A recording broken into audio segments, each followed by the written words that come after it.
खुलुमबाय गिबियावनो सोरजिथा creativity चेनेलाव नोंथांमोनखौ बरायबाय। CAMPA बरगयारिखौ हाग्रामा महिलारि बिथाङा रेजेक्टेड माल होननानै बुंदों।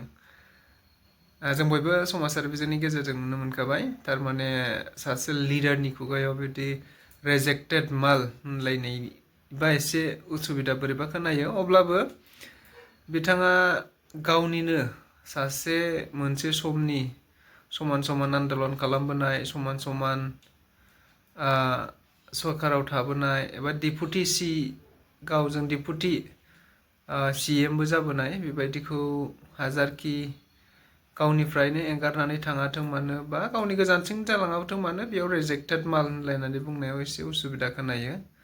काम्पा चन्दन ब्रह्मआ जेरैबायदि BPFनिफ्राय नागारलांदों, काम्पा बरगयारि बिथाङाबो BPFनिफ्राय नागारलांनानै दायो UPPLआव जयनिं जाबाय आरो UPPLआव थांनानै बिथांमोनहा सेवसिगोन होननानै बिथाङा बुंबावबाय। बेजों लोगोसे BPFनिनो सासे दैदेनगिरिबाव प्रहलाद ब्रह्म बिथाङाबो मैया गोबांथार बाथ्रा बुंथिदों समाजारि बिजोंनि गेजेरजों। जेरैहाय दुलाराय बर' फरायसा आफादाबो सापर्ट खालामखादों जाहैबाय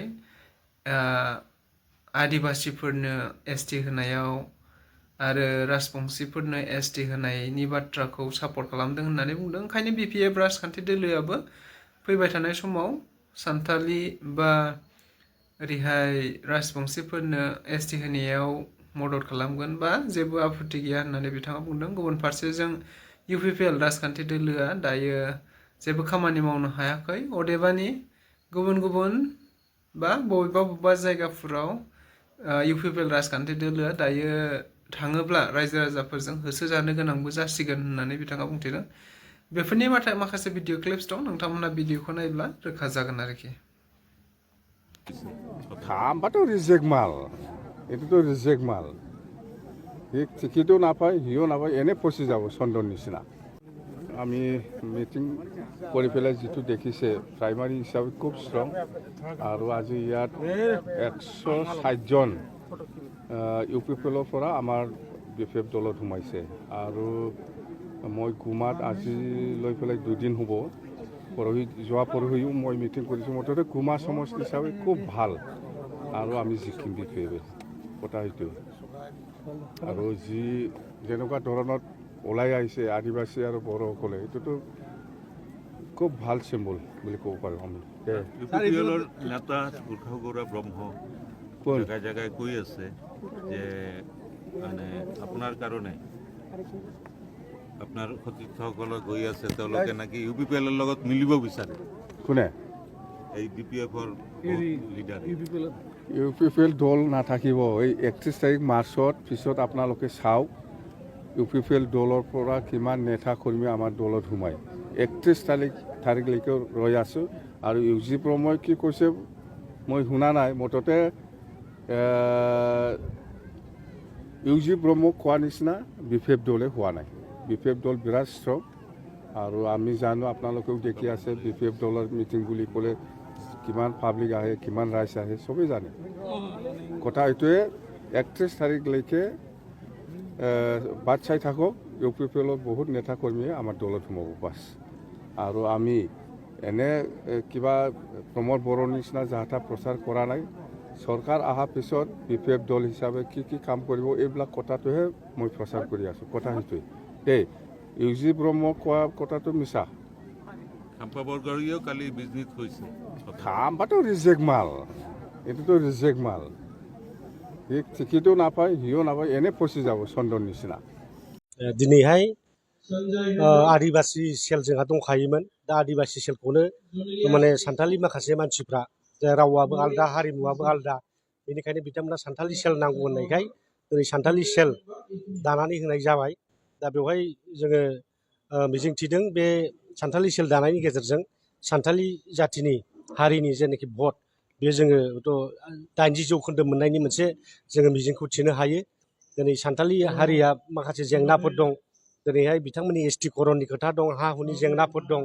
नाथाय बेखिनि खामानिखौ दिनैहाय UPPLनि सरकार प्रमोद बर' बिथाङा दिनै मोनबो मावनानै होआखै, बरंस' बादासो होबाय थाबोदों। दा बेखायनो जोङो स्पष्ट जोंहा बेवहाय दुलाराय बर' फरायसा आफादाबो मोनसे समाव माने राजबंसिफोरनो एसटि होनायाव जोंहा जेबो आपत्ति गैया होननानै जिहेतु हरखादों दा बेनिखायनो दुलाराय बर' फरायसा जिहेतु हरनो हायो थिग बेबादिनो जोंनि बिपिएफआबो बे आदिबासि सान्थालि आरो कच राजबंसि बे जाथिफोरखौ एसटि होनायाव जेबो आपत्ति गैया दा बे थागिदाखौनो लानानै जों दिनै आदिबासि सेल सान्थालि सेल दाना होनाय जादों जोंहा माने पुर्न बिसास दङ बिथांमोनहा जोंखौ सहाय खालामगोन लगे लगेनि जानायनिथ' बाथ्रा नङा 5 बोसोर जालांबाय दिनै बिटिआर रेकर्ड जानाया दा बिनि गेजेराव दिनै सिमा निर्धारन खालाम अल्टारेसन अफ बाउन्डारिनि बाथ्रा दंमोन दिनै समस्ति बारायनांगौनि खोथा दंमोन बेखौ बोसोरबा गाहाम नाङा 2003आव 10 फेब्रुवारियाव बिटिसि सुक्ति जादों 2005आवनो इलेक्सन फाथिनो हादों होमबा बिथांमोनहा दिनै 5 बोसोर समाय मोनबाय मानो बेफोरबायदि गामि सोसननाय खामानिखौ मानो मावनो हादिया दिनै सिएमआ बुंलाङो 16था गामि मालाबा 13था गामि मालाबा 10था गामि सोसनबाय थानाय होनो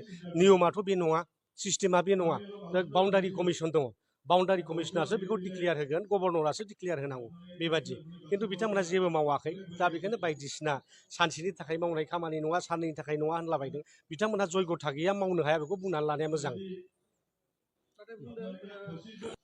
दा बिपिएफआव इन्टेलेक्सुवेल गैया होननानै सोर बुंदों जेसेबांनाखि इन्टेलेक्सुवेल दं फोरोंगिरिफोर दङ कलेजनि फोरोंगिरिफोर दं इउनिभार्सिटिनि फोरोंगिरिफोर दं गासिबो फ्राय बिपिएफजों दंजोबो आरो दिनै बिथांमोनहा दिनै साननानै नाय नोंथांमोनहा जेसेबांनाखि फोरोंगिरिफोर दं जोंजों मानि थाखाय दं दा बिथांमोनहा मोनसे प्रतिश्रुति होदोंमोन जे बिटिसि ओनसोलाव जेसेबां भेन्सार कलेज दं स्कुलफोर दं प्रभिन्सियेलाइज खालामनाय जागोन होननानै नाथाय भेन्सार कलेजनि गासिबो फोरोंगिरिफोर एलपिनिफ्राय आराम्भ खालामनानै कलेजसिम बेफोर गासिबो जोंजोंनो दंजोबो दा बिथांमोनहा दिनै बे श्रेणिनि मानसिफोरखौ दिनै माने बुजायनानै लाखिनो हायाखिसै फोरोंगिरिफ्रा दिनै बेथन गैयालासेनो फोरोंनानै रिटायार्ड जालांबाय दा बिथांमोना बुंदोंमोन 6.3नि गेजेरजों गासिबो स्कुल कलेजफोर प्रभिन्सियेलाइज जागोन दा बर'फोरनि गेजेराव इन्टेलेक्सुवेल होनबा सोरखौ बुङो फोरोंगिरिफ्रानोसै नङा होमबा साबसिसो डक्टर दं साबसिन इन्जिनियार दं बर'फ्रावलाय जों आखायाव साननानै हिसाब होजोबनो हायो दा बे इन्टेलेक्सुवेल होनबा जोंना फोरोंगिरि कलेजनि फोरोंगिरि इउनिभार्सिटिनि फोरोंगिरिफोर हाई स्कुलनि मास्टारफोर दा बिथांमोना गासिबो जोंजोंनो दंजोबो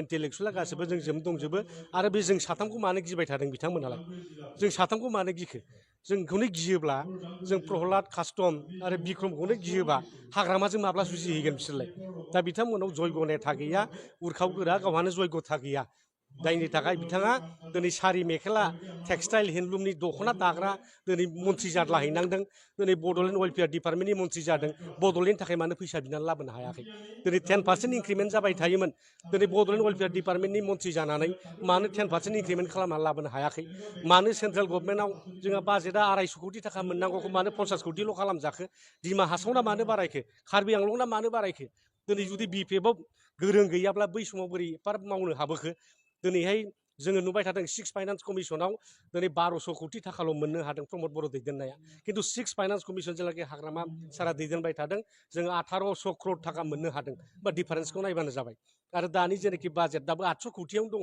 बे बाजेटआ मा लांखावनो 1200 कोटियाव थांनांगौमोन नाथाय मा खालामदों हेमन्त बिश्व शर्मा दा बुरबक खालामदों आरो मालाय दिनै बे उरखाव गोरा ब्रह्मखौ जे जोंना 10% इंक्रिमेन्ट जाबा दिनैहागै 1200 कोटि फैखानांगौ दा बेखौनो जोंनि आसामनि चिफ मिनिस्टार मानाव गेदेर बिथाङा बुंबाय आं 500 कोटि थाखा स्पेशल पेकेज होबाय खिन्थु मोनखानांगौआ बेखामोन दिनैसिमाव दा बेखौ स्पेशल पेकेज नाम होफ्लाबाय दा बिसिबां बुरबक बानायगासिनो दं उरखाव गोरा ब्रह्मखौ प्रमद बर' बिथांमोनखौ दा बिथांमोना जेबो आन्दाजखौ मोना बिथांमोना माबादि खालामना राजनिति खालामना जाम्बा खालामगासिनो दङ दिनैहाय नरेन्द्र मदिया मालाबा बड'लेण्ड उत्सबआव बुङो 1500 कोटि थाखा हरनाय जाबाय 400 जन एनडिएफबिखौ साख्रि होनाय जाबाय केसफ्रा उथायजोब्बाय बिदि बुंदों दा दिनै नुबाय जोङो माने मोगथां महराव मोनसेबो गैया मोनसेबो दफाखौनो मावनो हायाखै दिनै जों नुजोब्बाय दिनै दाख्लि अमित शाह होनलांबाय 82% दिनै माने मावफुंजाबाय होनबाय दिनै नुबाय मोनसेबो गैया दिनै उदालगुरियाव जों दा दंफैयो सप्ता खनसे जाफैबाय जोङो बेहाय जों नुबाय ट्राइबेल इउनिभारसिटिबो गैया स्पर्ट्स इउनिभारसिटिबो गैया अभारब्रिजबो जायाखै